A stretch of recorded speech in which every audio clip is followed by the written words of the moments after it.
नमस्कार फ्रेंड्स, मैं शुभंकर प्रकाश यूट्यूब की नई वीडियो के साथ। कर्मण्येवाधिकारस्ते मा फलेषु कदाचन मा कर्म फल हेतुर्भु मा ते संगोस्त्व कर्मणि। अर्थात इस गीता के श्लोक में कहा गया है कि हम मनुष्य को अपने कर्म के बारे में चिंता करनी चाहिए।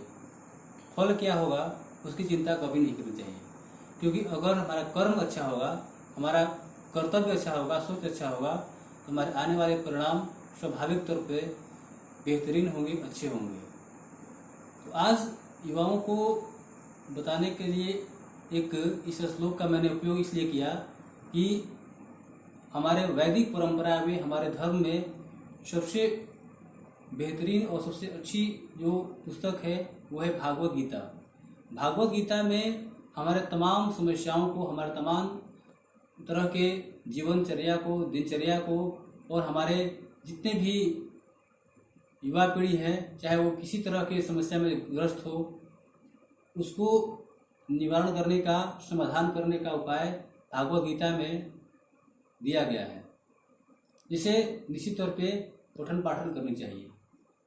और आज के समय में सबसे मुख्य हो गई है कि हमारे लोग जो हैं, युवा लोग जो हैं, वो अपने समस्या को सिर्फ एक समस्या मानकर उस पर सोचते हैं, विचार करते हैं, लेकिन उस समस्या का निवारण करने के लिए कभी भी विचार न करते हैं, जो कि सबसे मुख्य भयावह समस्या बनी हुई है। अगर हमारे पास कोई समस्या है, चाहे किसी प्रकार की हो, तो हम लोग अपने आप को एक अच्छे और एक सच्चे मानवीकरण के रूप में अपने विचारधारा को ठीक करके उसको ठीक तो नहीं मतलब कुछ कम कर सकते हैं, कुछ हद तक उसको कम करने का अधिकार हमारे हाथ में है। अन्यथा ज़्यादा समस्या, ज़्यादा चिंता जो है, हमारा डिप्रेशन, हमारे हेल्थ को असर करता है।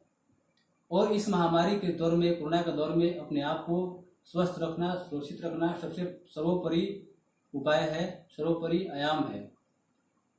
तो हम युवा इस देश के उत्थान और प्रगति के लिए बने हैं।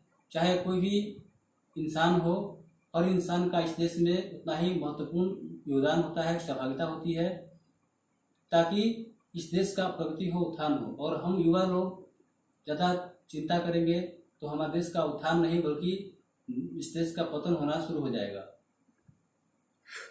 विलियम वर्ड्सवर्थ ने कहा था, child is the father of man. और हम लोग भी किसी न किसी माता पिता के संतान हैं, और हम लोग को इस बात का हमेशा ख्याल होना चाहिए कि हम लोग इस देश को, इस समाज को, इस परंपरा को, इस देश के जो भी जुड़ी हुई बुनियादी समस्याएं हैं उनको दूर करने के लिए बने हुए हैं, ना कि उस समस्याओं को हम लोग एक सहभागी बनने के लिए। समस्याएं तो आती जाती रहेंगी, समस्या जीवन का एक एक प्रारूप है, उसको हम लोग इग्नोर नहीं कर सकते हैं, उससे हम लोग बच नहीं सकते हैं। बस उसको हम लोग कुछ दिन के लिए आएगी जाएगी, सुख और दुख होते रहता है। कहा गया है भागवत गीता में, सुख दुख समय कृत्वा लाभा लाभो जया जियो। सुख दुख तो आना जाना रहता है, उसको तो हम लोग टाल नहीं सकते हैं, क्योंकि जैसे हम लोग का जीवन में जन्म हुआ है तो मृत्यु तो निश्चित है कि आज न कल हम लोग नहीं रहेंगे। तो इस बात को हम लोग को एक पूर्णतः सत्य मान करके, इस बात को समझ करके अपने जीवन में उत्थान की ओर, अपने लक्ष्य की ओर ध्यान देना चाहिए। जो भी हमारा लक्ष्य बना हुआ है, हमको क्या करना है, हमारे परिवार की सामाजिक परंपरा क्या है, संस्कार क्या है, व्यवहार क्या है, उसके अनुसार अपने आप को समझना चाहिए। और जितने भी हमारे ग्रंथ हैं वैदिक परंपरा में, चारों वेद है, ऋग्वेद, सामवेद, यजुर्वेद, अथर्ववेद, या भागवत है, उपनिषद है, रामायण है, महाभारत है, अगर हम लोग इनका श्रवण करते हैं, अगर इनका पठन पाठन करते हैं, तो निश्चित तौर पे हमारी सारी समस्याएं दूर हो जाएंगी। और इस लॉकडाउन में, इस कोरोना के महामारी में अभी हम लोग के पास एक अच्छा खासा समय बचा हुआ है, और इसका हम लोग एक सदुपयोग करके और अपनी दिनचर्या को बेहतरीन बना सकते हैं, ताकि कोई भी समस्या अब समस्या न रह जाए, उनका समाधान हमारे पास ही है। और हम लोग इसके निवारण की ओर ध्यान दें, ताकि कभी भी किसी प्रकार की समस्या, बेरोजगारी हो या फिर किसी चीज़ की कमी हो, उसको हम लोग कुछ हद तक कम कर सकते हैं, ठीक कर सकते हैं। क्योंकि जब मानसिक संतुलन खराब हो जाएगा तो इंसान आपा खो बैठेगा, और इंसान का आपा खो बैठने से उसमें डिप्रेशन, टेंशन और तरह तरह की बीमारी हो जाएगी।